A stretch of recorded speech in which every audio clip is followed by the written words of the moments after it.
Olá, boa noite.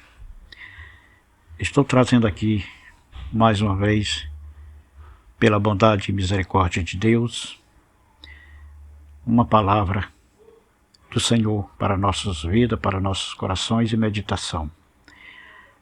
Eu intitulo o que Deus me deu agora e colocou no meu coração.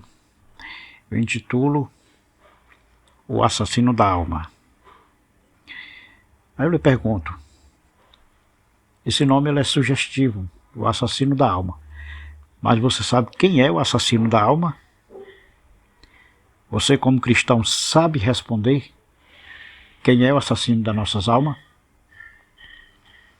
Quem é que nos deixa mortos,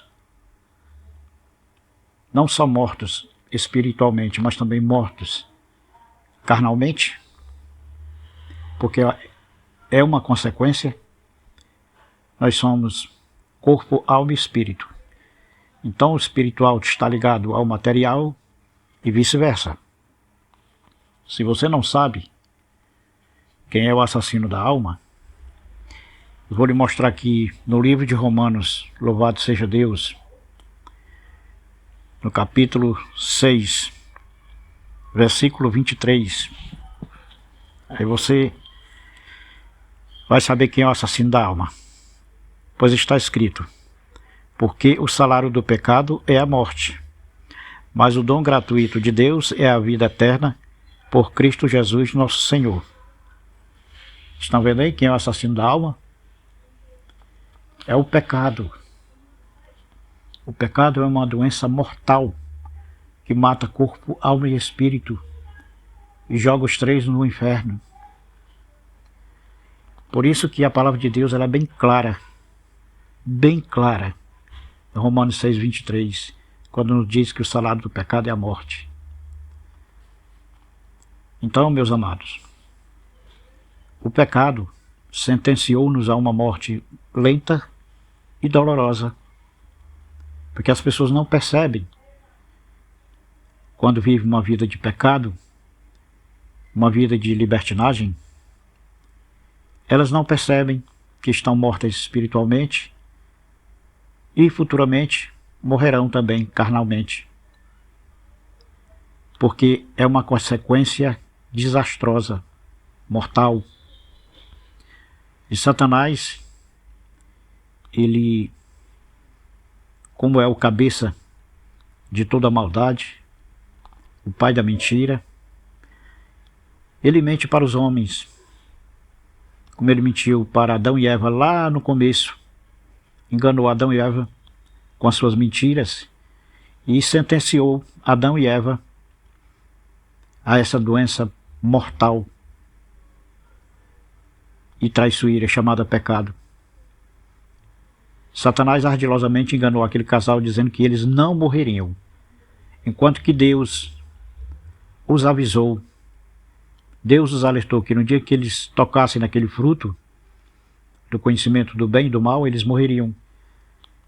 Mas Satanás foi lá e conseguiu convencê-los através da mentira e fez com que eles pecassem e também sentenciassem as suas vidas a uma morte dolorosa. Que é assim que o pecado vai fazendo. Por que é uma morte dolorosa? Porque os homens, eles vão envelhecendo, seus corpos vão secando, vão perdendo massa muscular. Nossos corpos eles vão ardilosamente ficando fragilizados. Por quê? Porque foi assim que aconteceu lá no início e nós, como seres humanos, herdeiros e tendo a mesma natureza de Adão e Eva, o mesmo corpo de Adão e Eva, nós, infelizmente, herdamos essas características e assim o homem foi sentenciado. Como eu disse, o pecado sentenciou-nos a uma morte lenta e dolorosa. O pecado faz com a vida o mesmo que a tesoura faz com uma flor. Ou seja, você olha para uma flor, ela está lá no pé, linda, radiante, maravilhosa, cheia de vida.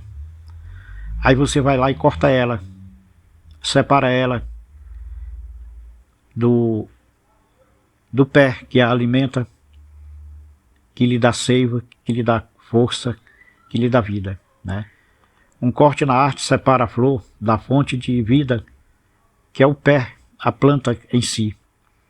No início, a flor, como eu disse, ela é bonita, é atraente, cheia de vida, continua colorida e forte. Mas quando nós a cortamos, a separamos do caule, a gente observa que depois de algum tempo as folhas murcham, as pétalas caem, não há nada que você possa fazer para reavivá-la, porque o processo de morte já aconteceu com ela, assim como acontece com os homens, né? Mesmo você colocando aquela flor na água, com vasilhame com água, muitas pessoas fazem para ver se elas não morrem. Não adianta, você enfia ela na água, ela não cria vida, né? Você bota também ela no solo, ela também não reavivece, porque está morta já. O processo de morte já está a caminho. Você pode usar até fertilizante, né? Depois você pode colar a flor de volta no caule. Faça o que você quiser, mas a flor já está morta. Não tem mais jeito para ela. À medida que você separa ela do caule, daquele que está o seu sustento, a sua força e a sua vida, já era. Do mesmo jeito, o homem, que ele não é Deus que nos corta, não é Deus que nos separa, não. Nós é que nos separamos de Deus, nos afastamos de Deus, né? Somos nós que damos o corte em nós mesmos e nos afastamos de Deus. E com isso, o processo de morte, ele é colocado mais rápido, ele é acelerado. A partir do que o homem se afasta de Deus, se desmembra de Deus, o processo de morte entra em estado de aceleração mais rápida. Então a alma morta não tem atividade. A alma morta, a gente vê naqueles filmes, o diabo sem querer nos ensina também alguma coisa. Naqueles filmes você vê os zumbis. Eles têm atividades da seguinte forma: andam sem rumo, sem destino, destruindo tudo que aparece à sua frente, né? E é dessa forma. Se nós formos separados de Deus, a nossa alma murchará e morrerá.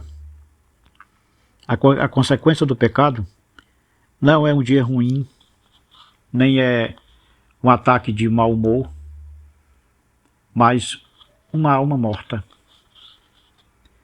As evidências de uma alma morta são claras: lábios envenenados e boca que profere maldições, pés que se levam à violência e olhos que não enxergam a Deus. Está vendo aí? Nos tornamos mortos-vivos, como a gente vê nos filmes de terror. Boca que profere maldição, pés que levam à violência e olhos que não enxergam a Deus, porque não tem mais vida em si. Agora você sabe por que as pessoas são tão grosseiras? A alma delas está morta. Simplesmente isso. Quando você vê uma pessoa de mal com a vida, mal-humorada, uma pessoa que é difícil até de entender a sua linha de raciocínio, ela muda de humor constantemente, isso é o primeiro sinal de uma alma que está morta, está longe de Deus, e o processo de morte está acontecendo com ela. Ela vai morrendo cada vez mais, perdendo sua força, seu vigor. A vida perde o sabor, perde a alegria, porque ela não vislumbra mais nada de bom. Fica sufocada pelos problemas, fica sufocada pelas dores, pelo sofrimento, pelas decepções. Pois é assim que uma alma morta se encontra, né? Agora você entende porque algumas religiões são tão sufocantes também. Porque elas também, muitas delas ajudam, em vez de vivificar as pessoas, elas sufocam e matam também. Elas não têm vida em si, porque não ensinam a palavra de Deus como ela é. Elas não têm essa virtude de ensinar a palavra de Deus, a mensagem da cruz, mas sim mensagens de autoajuda, mensagens vãs, né? Te ensinam coisas erradas no tocante às coisas santas, né? Agora você compreende por que o traficante de drogas consegue dormir à noite, e por que o ditador consegue conviver com a sua consciência. Eles não têm consciência. A obra final do pecado é matar a alma, é esvaziar o homem por completo de tudo que é divino e sagrado que exista no homem, feito à imagem e semelhança de Deus. Louvado seja o Senhor. E aqui quero complementar o que eu disse com a palavra do Senhor, porque a palavra do Senhor, ela nos fala mais, a palavra do Senhor, ela nos exorta mais, ela nos mostra a realidade como ela é. Então o versículo 12 diz: não reine, portanto, o pecado em vosso corpo mortal, para que lhes obedecerdes, em suas concupiscências.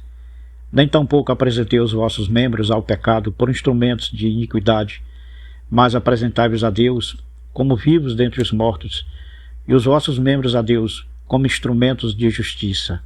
Louvado seja Deus.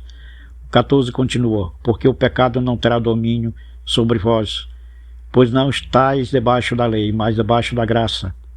Por quê? Pecaremos porque não estamos debaixo da lei, mas debaixo da graça? De modo nenhum, diz a palavra. Não sabeis vós que a quem vos apresentardes por servos para lhe obedecer, sois servos daquele a quem obedeceis, ou do pecado para a morte, ou da liberdade para a justiça? 17 continua: mas a graça de Deus, que, tendo sido servos do pecado um dia, quando vivíamos no mundo, obedecendo às coisas deste mundo, sentindo prazer pelas coisas deste mundo, não sentindo atraído por este mundo, obedecestes de coração à forma de doutrina a quem fostes entregues.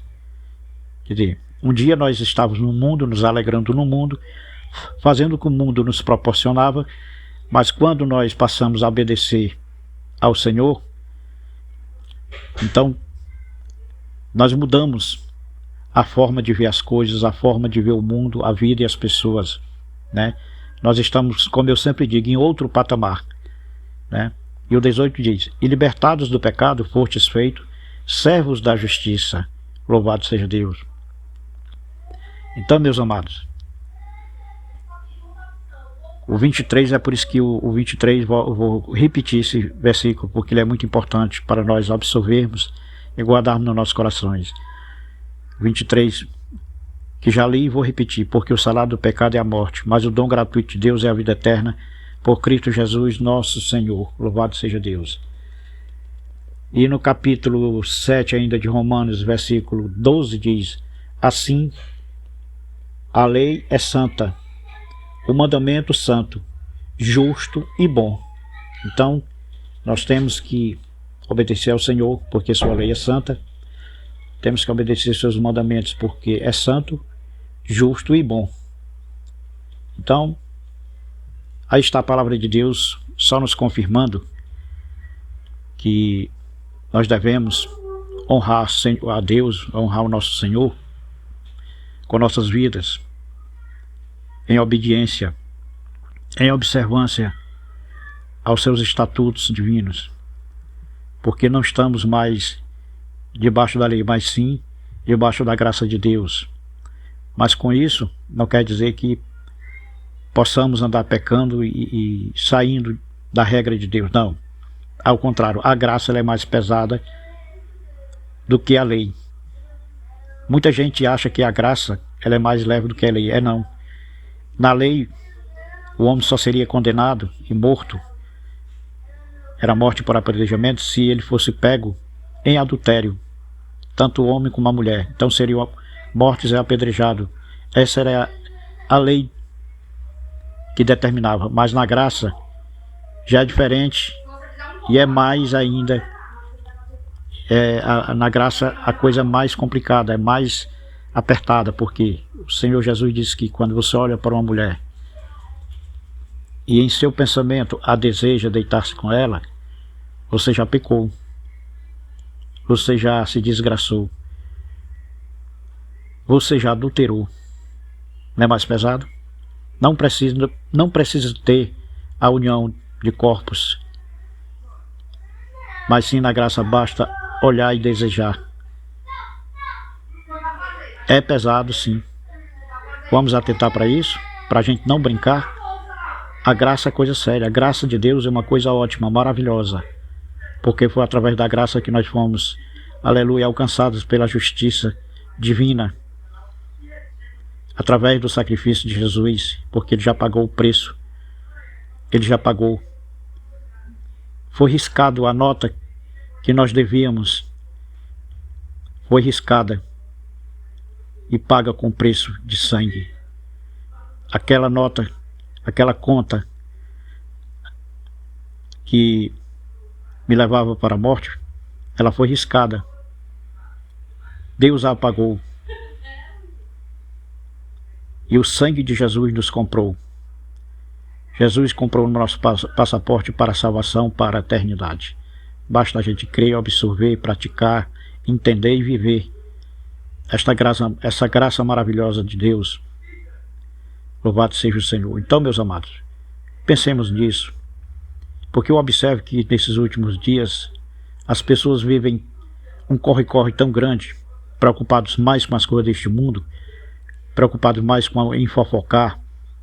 Para isso a gente vê nos grupos de WhatsApp, a toda hora e todo instante as pessoas ficam direto colocando e recebendo coisas sem cessar, incessantemente. Então elas não têm mais tempo praticamente para nada, e para Deus principalmente, porque elas não têm tempo de pensar, de raciocinar, elas não têm tempo de se direcionar para Deus, elas não têm tempo para o Senhor, e é por isso que vivem da maneira que vivem, pagando um preço alto, porque não param para pensar, não se cobram, não se analisam, não se examinam. Então deixaram de ser críticos de si mesmo. Isso não é bom. Quando o ser humano perde a noção de risco, que é o que está acontecendo hoje com os homens, não é bom. Não é bom, eles não conseguem perceber. Eles não conseguem perceber o abismo à frente. Eles não conseguem perceber o que está à sua espreita, esperando um vacilo seu para serem tragados. Então é por isso que toda hora e todo instante nós vemos vidas sendo destruídas, vidas sendo, como se diz, tiradas mesmo, brutalmente tiradas do nosso meio. Pessoas sucumbindo, caindo sobre a violência.